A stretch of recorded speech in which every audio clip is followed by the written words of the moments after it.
economics is the psychology of decision making. It's how we make decisions as humans.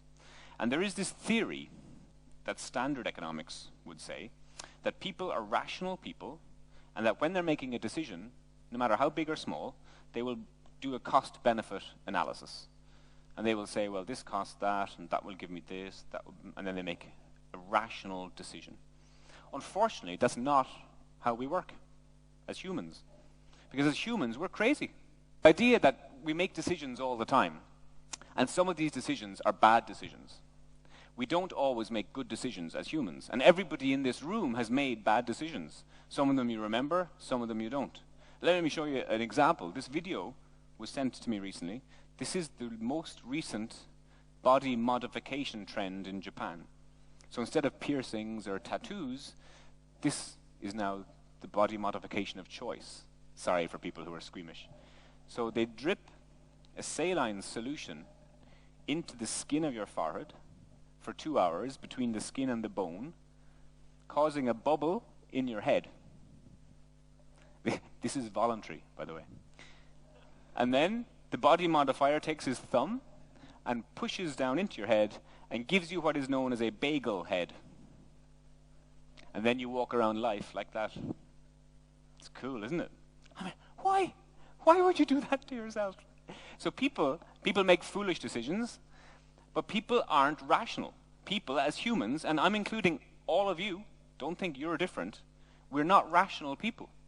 So this idea of irrationality and the force behind irrationality has become extremely popular in government policy, in commercial enterprise, to understand how we can make people buy more by appealing to irrationality. Let me give you a good example, which you'll all know. Let's say you're standing at the elevator in the hotel, in an office, and you're on the ground floor, and you press the button to go up, and it goes red. And you look up and the little screen says 4. So you wait. And you wait. Still says 4. You wait. Still says 4. What do? You press the button again. The button that is already red, anyway, but you can't stop yourself. And you don't just press it once, do you? No, this time you go, ba-ba-ba-ba-ba-ba-ba. Now, do you really think, for a moment, that when the lift engineer was writing the software code at his desk, that he said, right, when they press the lift once, we won't send the lift? No, only when they press it 8 times will we send the lift. Or do you think that the lift has become some kind of intelligent being and is up there on the 4th floor going, no, no. So, but yet you can't stop yourself. And this welcome to irrationality. My sister is particularly good at this one. She comes home, Calvin Klein dress, 800 euros. I got this for 400. I saved 400 euros today. I think you spent 400 euros. No, I saved 400 euros today. I said, did you need a dress? Well, girl can always have a dress. And then I was telling this story at a dinner party, and a girl said, I do that. And then I bought a coffee table with the 400 euros I'd saved. So 2 days later, she was in a store and saw a coffee table and said, well, I have that 400 euros that I saved from earlier on the week, so I'll buy myself a table. So we don't think rationally. This idea that our whole lives are governed by rational thought is complete rubbish. And particularly well-educated people, they don't like this. Because we all think, no. Maybe silly people, but not me. I'm very clever. I'm afraid you're as stupid as the rest of us. So we're all governed by irrationality, a lot more than we would like to think. So it's about time that we started using these forces, these psychological forces, in retail and in commercial retail to sell more. Your parents told you that you were special. Do you remember that conversation? You're special. You're an individual. They lied to you. Because we're not. As humans, we all react the same way to the same stimulus. So if I give you a certain stimulus, chances are 90% of you will react the same way. It's real if-then stuff. And there's a psychological condition in human behavior called herding. And let me give you an example. Let's say in 4 or 5 weeks' time you're on vacation. Let's say you go to Italy to take 2 weeks. You're walking along the boardwalk. Maybe it's 6, 7 p.m. You're going to have dinner. No, sorry, we're in Spain. It's 2 a.m. You've decided to have lunch. So you're walking past this restaurant. How many people go into this restaurant to eat? No. You walk on by. Because nobody else is in the restaurant. And you end up eating in the crappy restaurant around the corner with the plastic chairs and blah. But you do it because psychologically we tend to follow the lead of other people around us. And it's a survival instinct in us. It's hardwired into our brain. It's in the airport. So I've got my little trolley bag. And I go into I haven't bought aftershave for 10 years. The last aftershave was probably given to me when I was 18, Then I'd be very young. So I think, okay, what aftershave? I don't know what'll I buy. So I go in. Do you have any idea of how many aftershaves there are in the world? Oh, my sweet Jesus. So I'm hot, I've got my trolley bag, and there is literally wall after wall after wall of aftershave. So I smell one. It smells like aftershave. I smell another one. That also smells like aftershave. Now everything else I smell smells like the first two, because I made that mistake. So after 5 minutes, I wanted to kill myself. I think, I don't want aftershave anymore. I want to smell like sweat. So I think, oh, forget it. So I leave. So the retailer is about to lose a sale, and at the last minute, as I turn the corner, this is what I see. Just as I leave the store, the retailer has top 10 men, top 10 women. So I buy number 3.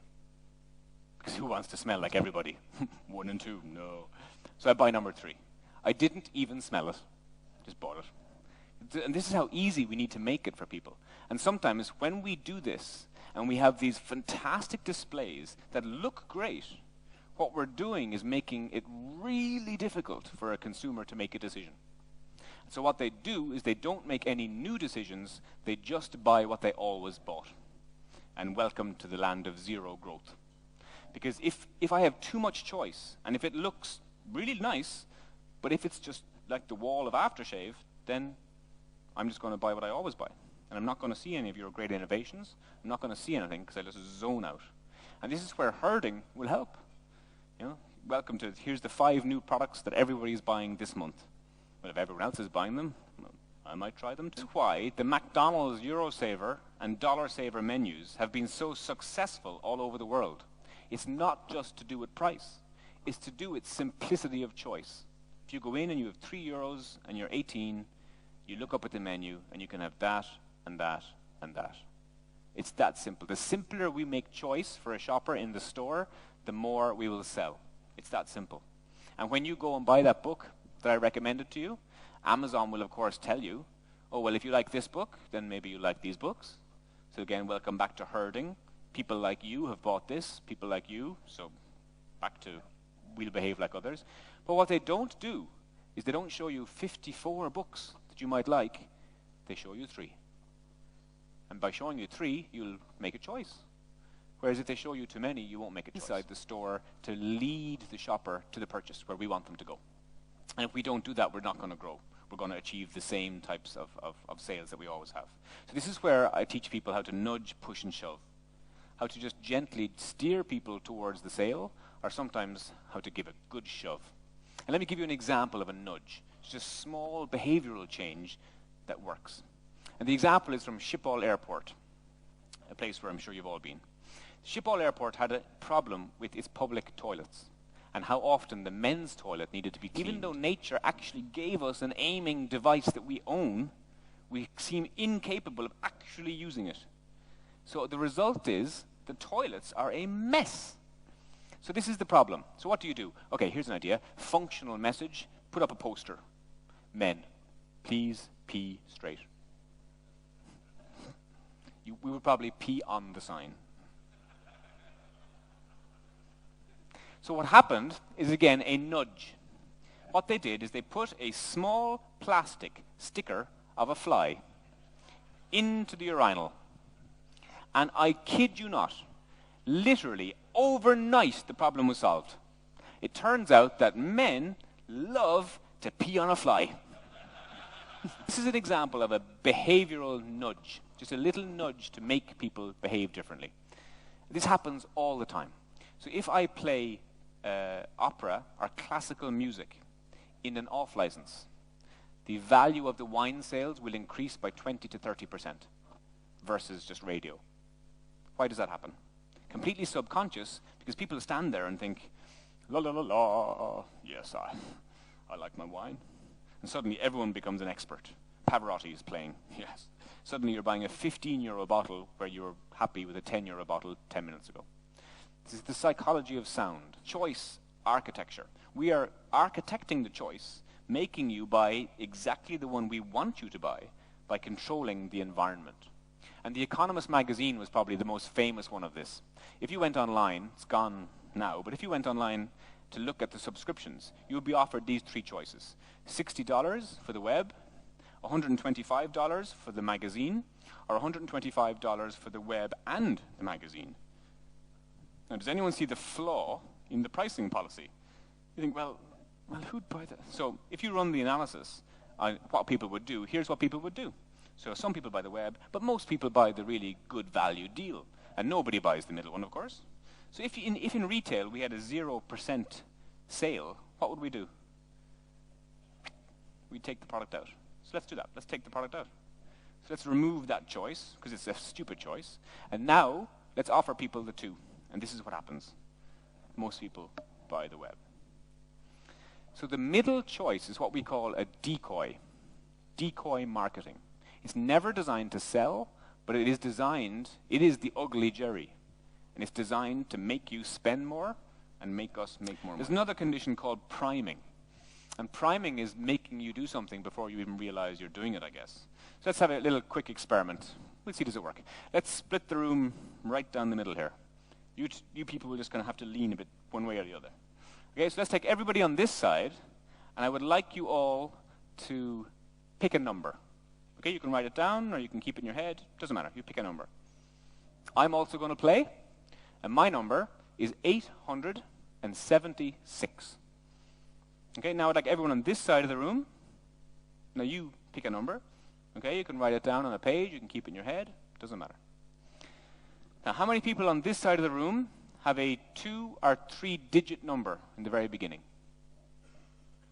Nobody. How many people on this side of the room have a 2 or 3-digit number? Oh, loads. So what happened there? Same audience, same. So how come half the room all picked? How many people have 7 or 3? So you all picked 1-digit numbers. Everybody over here, lots, picked 2 and 3. So just because I put up a big number, everyone over here went, I'm going to be crazy, and go 127. Ha! So this is how easy it is for me to influence your behavior. Example, by a guy called Colin Payne. Colin Payne in the state of New Mexico did an experiment on your category, on fruits and vegetables, with really high technology. He took a piece of yellow tape, that's all, and he put it into the shopping cart, and he put a sign that said, please place your fruit and vegetables in front of this line. And the penetration of fruit and vegetables increased by 102% because the cart told them to buy. That's simple. So we've primed them. Now behind this, we know people want to eat healthy, people want to eat more fruit and vegetables. We know all this. All you need to do is tell them, as they're about to start their shopping, this space in the cart is for fruits and vegetables. So twice as many people bought something. Maybe some strawberries, maybe some carrots, maybe just one thing. But it's that easy. So stop selling strawberries like this and expect people. I mean, what are you selling? This is the drill. Because what you're selling is a really fun snack for kids that you can play with. You're selling indulgent chocolates for you to feed your lover.